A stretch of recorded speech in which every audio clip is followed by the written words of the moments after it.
welcome everybody. Thank you so much for joining us. It's been a busy time already with your short tenure at the club, but thank you, Nadiya, George and Fabian, for joining us today. And this is just a get to know you session more than anything else. I know you've only been here for a few days, but we wanted to give you an opportunity just to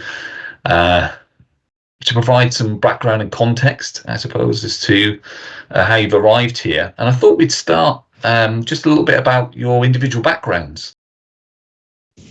So my background is, ever since I can remember, I've loved football. It was football was religion in my family. My dad was a passionate Manchester United fan, and the name George has come as a nickname. It just stuck with me ever since I was a baby, after my dad's favourite player, Georgie Best. Had the very fortunate to go and play professionally abroad. So I was playing out in the Republic of Ireland and a short stint out in Romania. I also had the opportunity to play for Pakistan on various levels. Came back to the UK and quickly realised things weren't materialising, and then just thought, well, what's the next best thing? Naturally, it's coaching. I've always loved working with children, and just started my own coaching company. So I've been running my own coaching company in Watford now for the last 21, 22 years. Prior to that, worked for Arsenal, Tottenham, Watford, and most recently, the last 4 years, up until a couple of months ago, Luton Town. So I had the honour of guiding the club into the Premier League with every wonderful person that's affiliated with the club. I've got my UEFA A licence, so my coaching is my passion. Over the 21 years running my own coaching company, I've guided 18 boys into a professional first-team environment, which is something that I'm really proud about. I'm a family man of 5 children. I was fortunate enough to meet my wife out in the Republic of Ireland when I played, so at least, as my dad said, that was a trophy I brought home. So yeah, I'm a family man, really passionate about football, really passionate about nurturing children and seeing the best version of themselves, and really passionate about this journey with Kettering Town and where this may take us. Thank you, George. That's a very varied and a wide experience, both internationally and also nationally within football. So fantastic. And Nadiya, just to link on that, obviously there's a family link as well. So I presume you must be a Manchester United fan as well. Certainly am. So the Manchester United link certainly comes from our dad. He was a very, very passionate football supporter. He actually used to play football himself, but gave that up for the opportunity to have a family. So this is where we come from. But my background, I'm a teacher. I've been teaching for a very long time now, 18 years. I'm very passionate about what I do. I'm very passionate about working with young people, and that kind of, if you bring those two sides together, the whole idea of working within community, that's pretty much what I've done my entire life. And then the passion to do with the football, that very much stems from my dad, and actually watching my brothers play football throughout their life, and some of my best memories growing up were sitting with my dad watching Manchester United in front of the telly with popcorn, cuddled up with my dad. So for me, knowing that this would be, if he was still here, unfortunately we lost him a couple of years ago, that if he was here, he would be so proud of this moment, because this pretty much encompassed everything that he was, and therefore our legacy moving forward, in carrying that forward, his kind of community spirit, and being a family man. I think that was so important to him, and therefore is so important to us. From a personal aspect, I've got 2 young children. I have 2 boys. My 5-year-old, he is football obsessed, and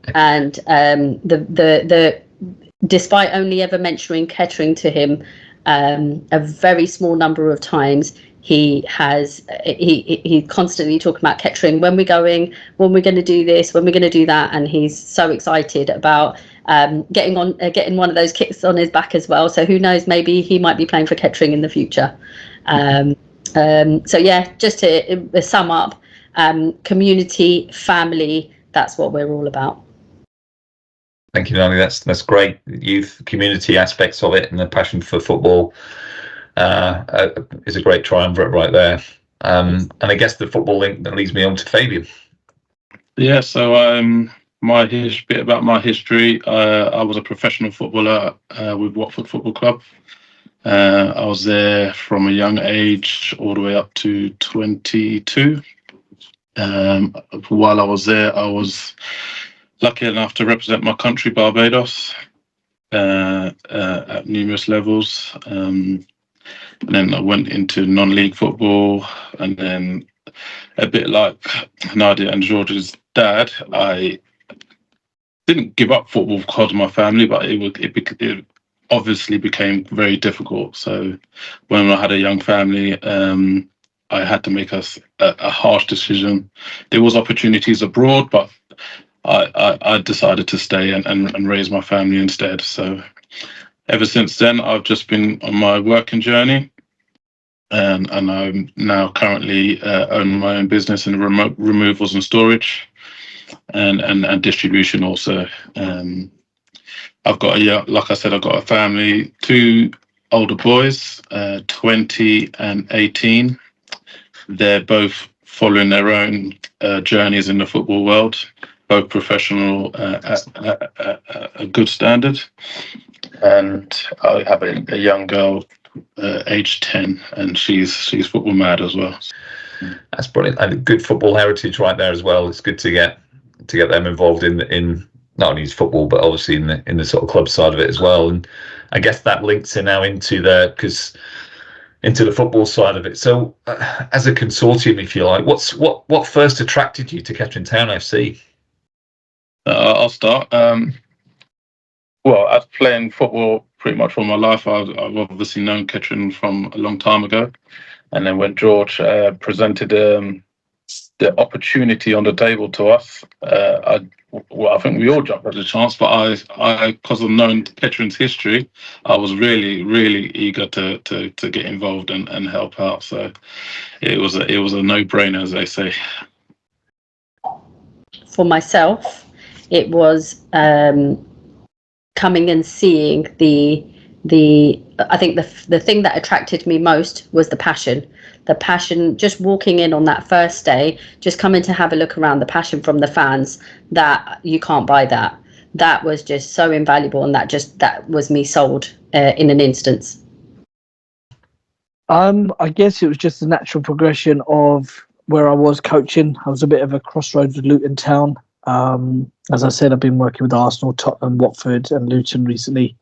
And, talk about community, talk about legacy. We've often thought about buying land in Watford and creating a base. We do a lot of community work. So, for example, last year we looked after 530 families, which we fed, clothed, and actually looked after throughout the year. So we're really proud of that arm to our work, and just everything football related. So when this opportunity came, actually, like Fabian, Kettering Town is where I made my debut for Aylesbury United as a 17-year-old kid, and I'll never forget the stand thinking, Jesus, that's big. And the crowd was, big for a little kid. That was amazing. But I made my first team debut, which is special, at Rockingham Road. I also, believe it or not, Graham Stammer, I didn't realise this, but through footballcv.com in 2003, I enrolled as a little aspiring footballer, Really? paid my £30 registration and played at Rockingham Road and got scouted by Russell Slade's Grimsby Town. Oh, yeah. And I shared the photo of that with Graham the other day. But when the opportunity arose, it was everything that we wanted to do in terms of buying land and creating a legacy, but actually couple that with an unbelievable history, heritage of a football club. And like Nadiya said, walking into that ground. I mean, I've been there 5-6 times before I decided I want to buy the club. Just the passion, the support, you can't buy that. And we just wanted to be a part of that and wanted to be a part of hopefully the exciting future. And you're only literally a few days into your tenure here, so we're still in the sort of honeymoon period. Your first 100 days. I know you've conducted a lot of discussions with a lot of the volunteers, the management committee, the people around the club, the playing management, etc. Can you just give us a couple of ideas around what your first impressions are of the club and indeed the sort of people and the fans? There's an unbelievable base, people who work at the club and who I'm just astounded by how much they love Kettering Town. And I knew it, but just to hear it and see it firsthand, and the day-to-day passion, when I'm speaking to the barman, to the corporate manager, to the media guys, like you say, the last 12 days or so has been an absolute whirlwind, and that's an understatement. But it is the only way we can really fast track ourselves and get up to speed to give ourselves the best chance to make a good go of this. And, if we kind of took the easy road, it would have only really jeopardized what we want to do for this season. So I think the people have really appreciated it, the time, how accessible we are to them. I know things will slow down, but me, Fabian, and Nadiya have spoken about the next 10 weeks leading up to the first game of the season is really going to be 100 miles per hour, and it needs to be.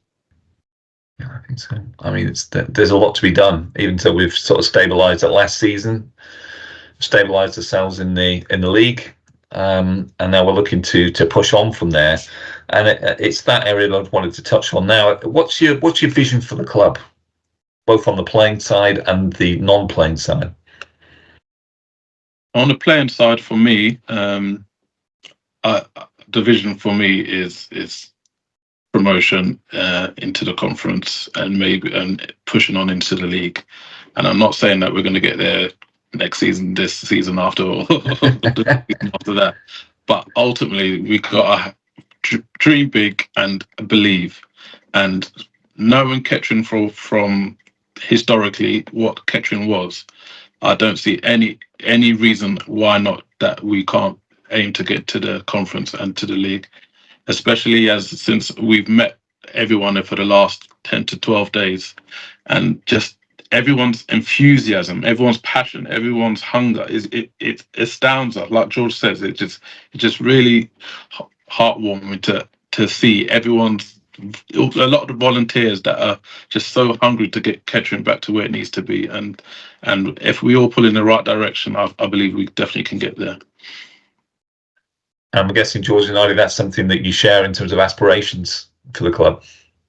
Agreed. I think for us, it's breathing a bit of fresh life into the club. There's such a strong and vast history, and for us coming in and just with seeing what the club is, seeing, as Fabian already said, the enthusiasm, the passion, that it's just absolutely dumbfounding for me, and being able to support the journey, be a part of that history, that legacy, it's so strong already. To continue that forward and take the club to the next level, that's all we want. For me, I mentioned to the guys the other day, and we speak regularly, the three of us, on top of all the conversations and the group chats we have with all the management there at the moment. But we said, our legacy is not going to be what we do this year. It's not going to be what we do next year. It's going to be what we do over 5 years and 10 years. And with that, to answer your question, we want a state-of-the-art facility where our underage kids can train, where they can train for more than an hour, where we can hopefully produce our own players, where we can hopefully have a conveyor belt of talent that's coming through to the first team. We want to produce an under-21 team, so the gap between the 18s and the first team is not as big. So there's an opportunity to bridge the gap between the 18s and the first team. So again, we're producing our own.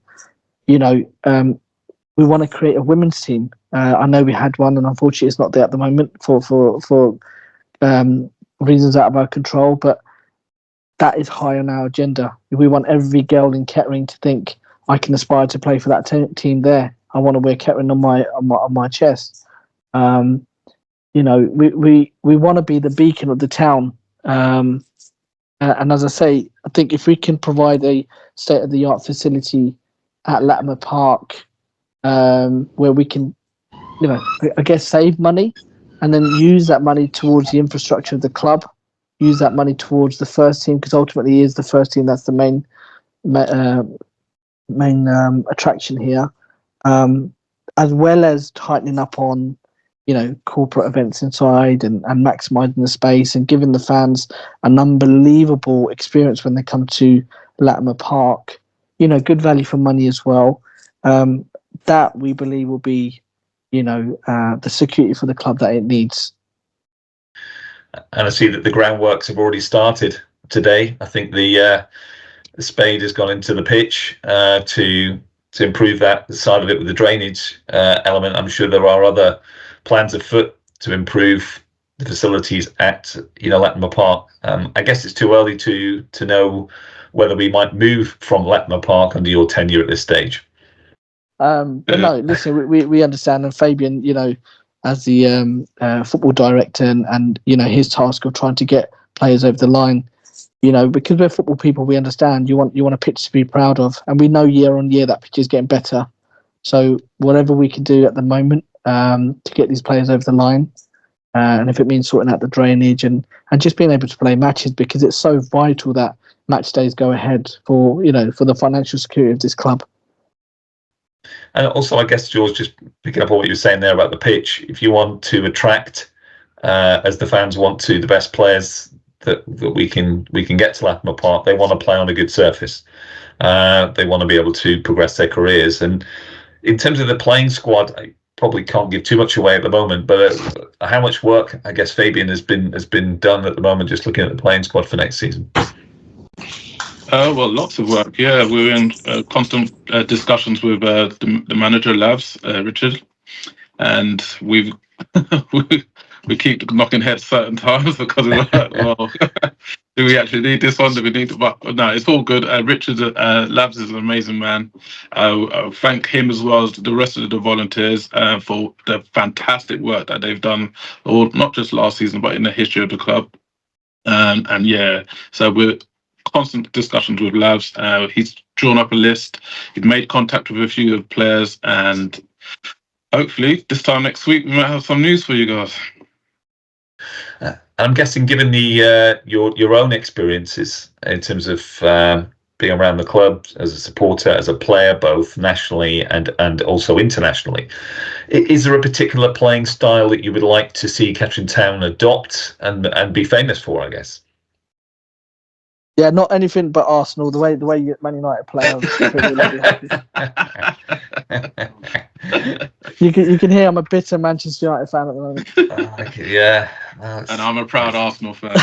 I just think, you know, as I say, look, the goal is to get out of this division, and I say this with all respect. However we do that, we get over the line, whether it's this year or next year, but it's a 2-year target. And listen, if that means playing ugly, we play ugly. We're all football people to understand that we're not ever going to get an opportunity to play the way we want to play all the time. And this is why when we're having good communication with Lavs, it's understanding, well, what's your playing philosophy? Do we have a plan A? Do we have a plan B? Do we have a plan C? You know, horses for courses, depending on what team we're playing against what weather, what pitches we're on. So it's also understanding Lavs' coaching philosophy as such, but of course, like, who doesn't want to play free-flowing football? Naturally, as a wide man growing up, I want to get players that can get, you know, seats, you know, bums off seats. But I know we'll get there. But as I say, I'd be lying if I say those are the kind of players that we're trying to get over the line now. If they're there and they're available, of course we'll do our utmost to get them.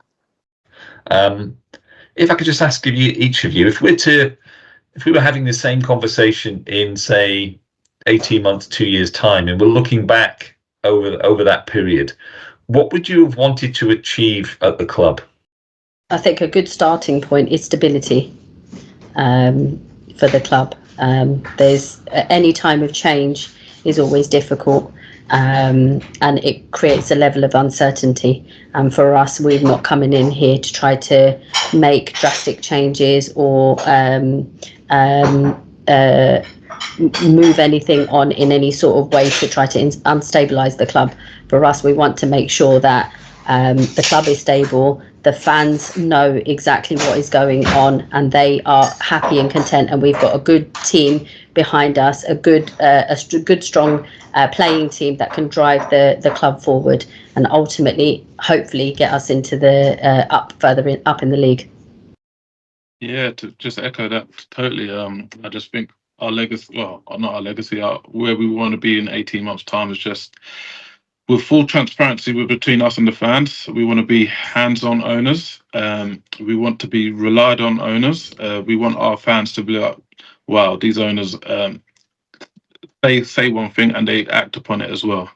And I think knowing George and Nadiya a lot of my life, and there's been a lot of ups and downs, but I can fully vouch for them that once they say they're going to do something, they will do it, and they will absolutely put their mind and their heart in everything they do. I think for me, I don't think I can echo any more than what Nadiya and Fabian have said. I think the full transparency, I think, is easy to lie through our teeth. We're not going to do that. We're going to take baby steps where we need to take baby steps, and take bigger strides when we are in a position to take bigger strides. But I just hope that the fans can see, even from as little as the job some people might think is a drainage on the pitch today, that's a huge, if they may not realise the implications of that, but if they can clearly see the roadmap, which we're happy to share, and we'll be fully transparent with them, because we have to make sure that we can walk before we run. And that's the way we're going to go. We're not going to throw silly money at this. We also understand that there's lots of things to fix within the club, which can help the club financially, and that's the starting base for us. The club has huge capacity in terms of corporate events and in terms of generating revenue. So that's what we're kind of focusing at the moment before we start inviting people in to say, hey, look how wonderful we are. We are wonderful. But there's just some things that we have to kind of fix in-house first before we can start running. Just picking up on some of the themes that have come out of the conversation today, which is around youth and community, family, passion for football, passion for the club. Just lastly, have you got any message for the fans? Yeah, I just want them to be excited. We're really excited, and I think the fans should just be as equally excited. We understand it's not been a great 3-4 years, and we understand that we know football, so we understand football's going to have lots of ups and downs. But please, just come with us on this journey and enjoy it. But just most of all, we need your support. This is a fresh start for everybody, and we need your support. We need you guys. We know how important you are. We know how much you crave success. So, we need your support. We need you to get behind the team, whatever team we put out. And also just understand that it's not going to be a 1-year process. We are here for the long term. So we promise you that there's a vision, and just get behind us from game one. Just get behind us.